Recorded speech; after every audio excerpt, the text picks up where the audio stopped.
Hello everyone and welcome to another video. Now in today's one we're talking about and testing the Battlefield 2042 system requirements. I'm a bit late to the party here, but these specs are worth talking about because they're a little bit baffling. On the AMD CPU side of things, fair enough, things sort of make sense. The Ryzen 5 1600 is the minimum. It's got 12 cores. And no, it's got 6 cores and 12 threads. Fine, that's good. It's a sensible starting point in 2021. The recommended 2700X has a couple of extra cores, more threads, and again, yeah, it makes sense. I'm speculating here, but you'd likely see a nice little performance bump. Where I start to scratch my head is with the stated Intel specs. We've got an i5 6600K, which is a quad core that lacks hyper-threading, and in the recommended section we have an i7 4790, which again has 4 cores, but this time it does have 8 threads.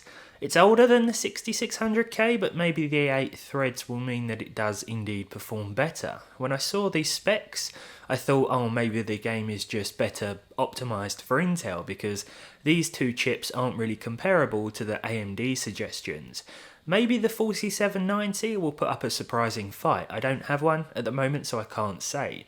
It's the 6600K that's got my attention, to be honest.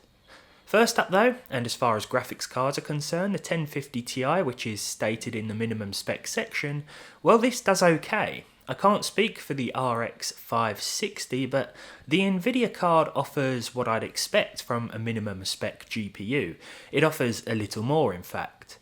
The game is playable at 1080p with sort of 35 to 50 frames per second, but there will be some slowdown here and there, probably due to not only the limited capabilities of the card, but the VRAM amount as well. I've got this card paired with 16 gigs of 2666MHz dual channel DDR4 and my trusty i5 10400F, which certainly helps. Performance will differ depending on the map you play, and some maps certainly offer a smoother experience than others. It will also depend of course on the CPU and RAM that you're pairing this card with. Now 900p is actually the better way to play, but keeping the settings at low is probably the best idea. The game still looks decent enough even with all the options turned down, but it seems that frame drops are inevitable. I guess now I should face up to my fears of running the game with the 6600K, the minimum stated Intel CPU. I'm going to keep 16 gigs of memory in the system, double the amount suggested at the lower end of things, because I have a feeling we'll need all the help we can get. Now again, performance will vary from map to map, and outside of heavy battle scenarios, you can expect an average not too dissimilar from before. When it comes to engaging the enemy or even getting close to the enemy, well, this is where things fall apart. Now you can play the game, but it might just be a little problematic with 4 cores. I've certainly tested games where the minimum requirements have been a lot more inaccurate, that's for sure. I just think it would make sense to avoid anything from Intel that doesn't have 4 cores and hyper-threading, and the same goes for AMD and SMT. We haven't gone full-blown minimum specs with this test, we still do have the extra memory, but that might not even make a difference in a situation like this where the CPU is the biggest issue. Dropping the resolution again to 900p doesn't really help either.